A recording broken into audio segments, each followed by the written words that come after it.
back. It's your boy Jacob, and this is A Better Impact, where we talk about easy, eco-friendly tips and ideas.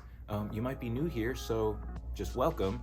It's been a minute, but we're back once again, and today we're going to be talking about the dreaded hyperconsumerism and how it kind of sabotaged the eco-friendly movement. But let's define hyperconsumerism, right? Let's put it in simple terms. Hyperconsumerism is the consumption of products beyond one's needs. And you get that online, you get it in real life, but we wanted to kind of address the hyperconsumerism and how it kind of affects the movement here. So let's get into it. So let's start with social media. Let's address social media and how it affects hyperconsumerism. Social media used to be cool. It was this thing that we used for inspiration and really connection. But it's kind of morphed into this battleground for hyperconsumerism, and it's constantly trying to sell stuff to you. So authenticity is kind of scarce.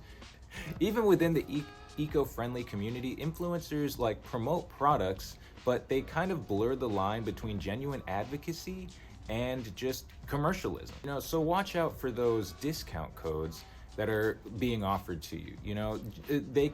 Discount codes can lure you into just making a purchase simply because it's on sale, and chances are whoever is giving you that discount code is getting something out of maybe some financial gain out of giving you that discount code. So it might lack the genuine intention behind the product. So just kind of keep an eye open for those. Trust me, it's hard showing you some plastic-free swaps without making it seem like you have to buy something. We're just sharing stuff that works for us. And I'm sure there are people out there that have just as good intentions as we do, but you have to be wary of the influencers that are really just trying to make a quick buck off of you. You also have to look out for those buzzwords, items or words tacked onto items that make it seem like it's sustainable. So look out for words like sustainable and eco-friendly or green or organic, natural. That's a big one. Companies will use these words to further sell you something. So for example, the Pop-Tarts at our local grocery store are labeled sustainable, but only because the palm oil in the Pop-Tarts is sourced sustainably. So they're looking for any reason to label it sustainable so that they can sell it to you.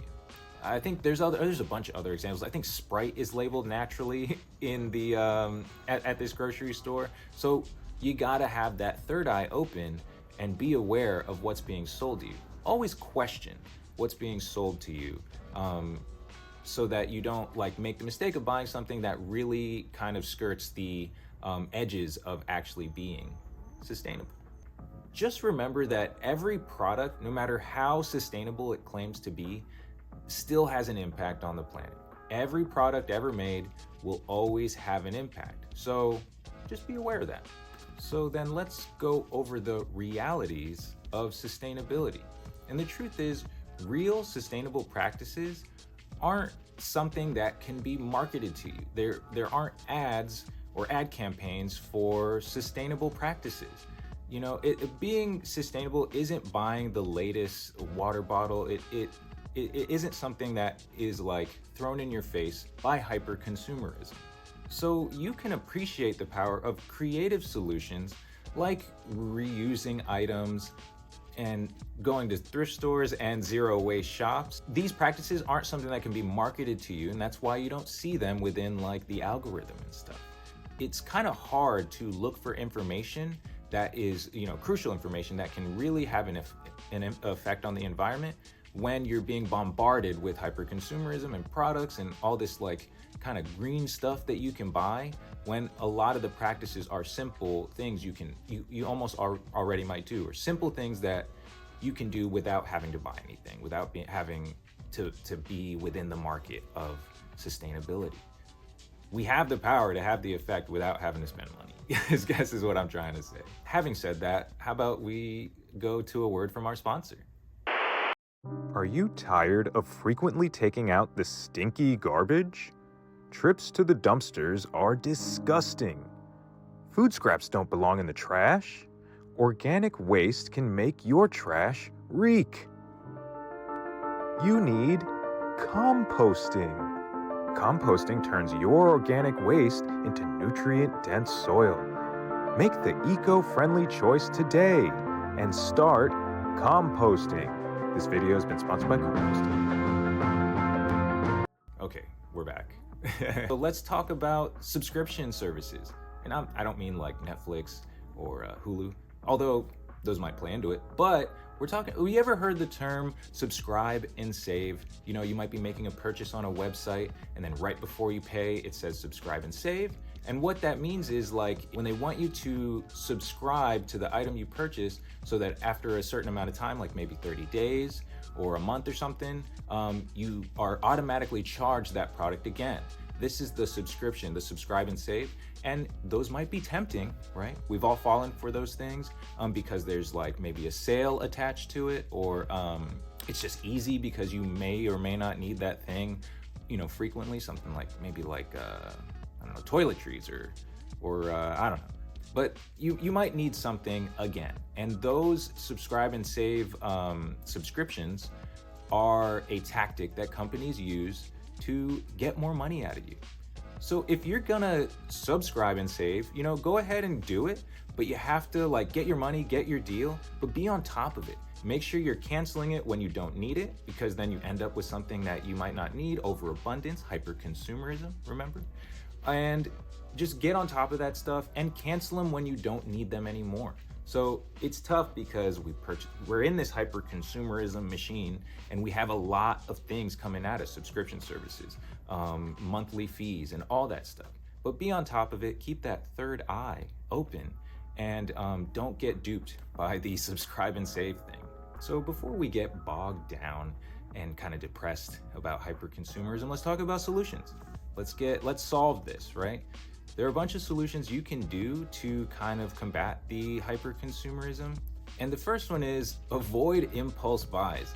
Everyone's done them, you know, whether in real life or online. You kind of see stuff paired up where you say, hey, I want to buy this one thing, might as well get another thing. Try and avoid those. You know, one, they'll save you money, but two, they will kind of not put you within the realm of hyper-consumerism. You know, just buy within your means. You know, don't overconsume past your needs. So avoid those impulse buys. And if you really want something, hold off, you know, write it down and hold off for a month or a week, just some period of time, and check back with that item and see if you're in a different mindset. See if maybe you don't actually need it anymore. You found some way to make do. A lot of the times, if you just wait a second and don't buy it right away, you might not make that purchase, and you might just not need it, man. Just wait a second. Give it a minute. And lastly, my favorite solution is to, if you really need something, you got to buy it new, or you just got to have it, try and find it locally first. That's my favorite.